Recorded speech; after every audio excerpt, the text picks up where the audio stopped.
Cuando tú entras en casa y a lo mejor en un momento dado te enfadas, el perro está aprendiendo tus gestos, aprende tu comunicación no verbal, aprende tu forma de andar. Nosotros, si nos hacemos un estudio de cuando nos enfadamos o cuando estamos contentos o cambiamos nuestros gestos. Sí. Y para nosotros a lo mejor es muy normal, no nos damos cuenta, pero para un perro que está atento a esos signos, porque él, claro, no entiende nuestro lenguaje, que entiende el lenguaje que él puede captar, que es ese gesto de cara, esa voz, ese tono de voz, lo memoriza. Esa forma de andar, y eso tiene una relación. Entonces, sí, claro, sí, que es cierto que cuando, por ejemplo, se te ha hecho alguna cosa en casa, se ha hecho pipí o lo que sea, que tú vas a buscarlo y ha desaparecido, que dices, mira qué listo. Sí, que lo sabe, ¿no? No, claro. Sabe porque andas de una determinada forma, tus tacos siempre son los mismos, porque además siempre decimos las mismas palabras, por tanto, llega un momento en que el animal aprende, ¿no? El me cago en, pues ya está. Sí. Ya lo sabe. Ya salgo corriendo porque algo ocurre. Entonces, en este caso yo creo que ella interpreta esta persona pues interpreta que su perro pues sabe que le van a castigar o a lo mejor se siente castigado simplemente por... Y se adelanta un poco a los acontecimientos. Se adelanta a los acontecimientos, en efecto. Vamos del pipí a los pedos. Desde hace unos días tiene flatulencias nocturnas nuestro perro, olor insoportable. Y fíjate si es consciente que cuando lanza una ventosidad sale corriendo. Sí. ¿Eso es posible, que él detecte que huele mal? O se asusta de su ruido. Hay algunos que se asustan del ruido, eso sí, porque a lo mejor hacen ruido y dicen, del ruido, ¿de dónde viene? Pedo. De su propio pedo, sí. Pero evidentemente un problema de flatulencias, o si no es un problema veterinario, es un problema de alimentación. Eso está clarísimo. Es decir, no solamente por darle el mejor pienso puede ser bueno. Normalmente sí, los piensos de alta gama, digamos, están fabricados con proteínas de buena calidad.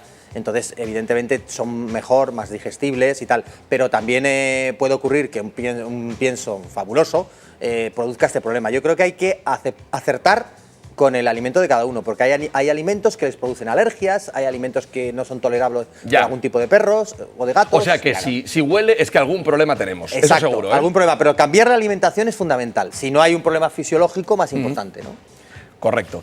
Y hablando también de necesidades, nos dicen que otro perro tiene problemas con la orina, porque igual se pasa 3 o 4 semanas que no hace pis en casa y de pronto lo hace 2 o 3 veces el mismo día. O sea, esta falta de lógica o de hábito... Sí. Esto suele coincidir, además por lo que he leído, suele coincidir con los momentos en los que se va, se queda sola. Exacto. Claro, es que en el momento, o sea, los animales que están muy apegados a nosotros, o hay lo que se llama la ansiedad por separación o la ansiedad por soledad, que viene a ser un poco parecido. La ansiedad por separación es el perro, suele ocurrir en perros destetados muy pronto, que no han estado los 2 meses con su madre, que fueron destetados a lo mejor a los 12, 15 días, y se los lleva una persona, ¿no? Entonces, esa persona ocupa el papel de la madre para ese animal, y durante toda su vida el apego es muy fuerte. Entonces, en este tipo de perros se suele producir lo que se llama la ansiedad por separación del dueño. Cuando el dueño se va, aumenta los niveles de ansiedad, como un bebé, cuando se le va a su madre, y entonces esos niveles de ansiedad se pueden transformar en destrucción, se pueden en micción, es decir, orina,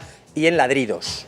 Y luego la ansiedad por soledad es cuando el perro no admite quedarse solo. Ya no es su dueño, sino que no admite que en el momento que se queda solo, aumenta su nivel de ansiedad. Tiene difícil solución, porque hemos de solventar antes el problema de la convivencia. Claro, lo que pasa es que, bueno, hay soluciones, digamos, que lo que hemos hablado en otros programas sobre los transportines, el acostumbrar a los cachorros desde pequeño a la cueva.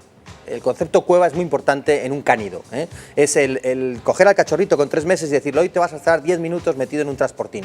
El problema es que la gente tiene claustrofobia, claro, y creemos que el perro va a tener claustrofobia, y no, la claustrofobia es un acto aprendido que tenemos los humanos y lo pueden tener los animales si pasan una situación muy desagradable dentro de un cajón, pero si no, no, es decir, ellos van a aceptar y van a sentirse bien, al cabo de un tiempo, protegidos por esas 4 paredes, lo cual marcharse de casa y dejarle dentro del transportín hace que él se sienta bien, que se sienta cómodo con su manta, con su olor, ¿no? Y de otra forma se ve solo en una cocina enorme, en un salón enorme, eso le produce ansiedad y puede destruir, evidentemente. Es difícil optar por una raza concreta, pero nos preguntan, ¿qué raza puede ser ideal teniendo en cuenta que este perro que voy a comprar va a estar solo en un piso toda la mañana y que yo tengo 2 hijas de 7 y 13 años? Sí.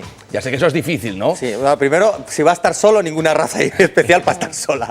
Y especial para niños tampoco, porque muchas veces los niños vienen a ser un estorbo para el perro, ¿no? Lo que sí que yo, a la frase esta de qué raza, que es muy habitual además, que nos preguntan qué raza es mejor, yo siempre he dicho, no hay razas, hay individuos. Es como si os digo, ¿cómo son los negros? ¿Cómo Claro. son los chinos, los amarillos? Es decir, la raza Sí, pero amarilla. Y es no puedes cierto- comparar, ¿es mejor un chino o...? Claro, Pero pues es los hay cierto- buenos, malos, los hay de todo. Pero es cierto que hay un tipo de animales que le gusta Sí. más estar con los niños, ¿o no? ¿O es una leyenda Sí, urbana? pero no es un tema de razas. A lo mejor en una raza puede haber estadísticamente más probabilidad a ser más sociable. Es decir, un perro para niños tiene que ser fundamentalmente sumiso y sociable.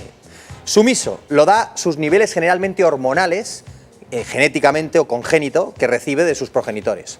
Y aparte tiene que ser, o sea, sumiso en el sentido de no tener un grado de dominancia, y sociable, es decir, ser seguro.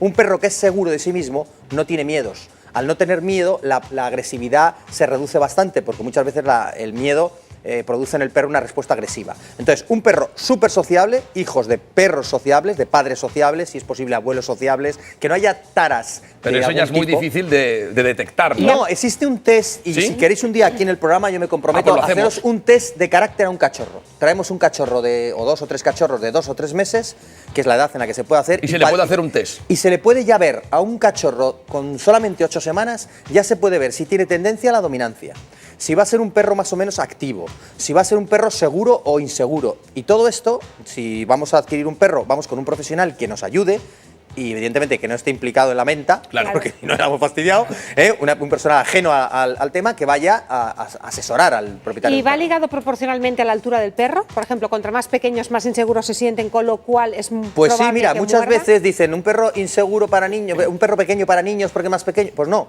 a veces un perro grande se siente más seguro que un perro pequeño, pero tampoco puedo hacer generalizar, es decir, hay perros pequeños que son muy seguros, que son muy tranquilos y fantásticos para niños, y hay Rottweilers, pues poneros una raza que tiene muy mal nombre, Rottweiler fantásticos. Yo he tenido yo tengo 2 hijos que en esa época tenían 5 y 6 años, y yo en mi casa tenía un Rottweiler que pesaba 55 kilos de peso. Yo los dejaba solo con ellos. Y tranquilamente. Y tranquilamente, y el perro era noble como cualquier otro perro. Ahora hablamos de los pitbulls, de los rottweilers. ¿Hay alguna edad exacta o conveniente para empezar a adiestrar el perro?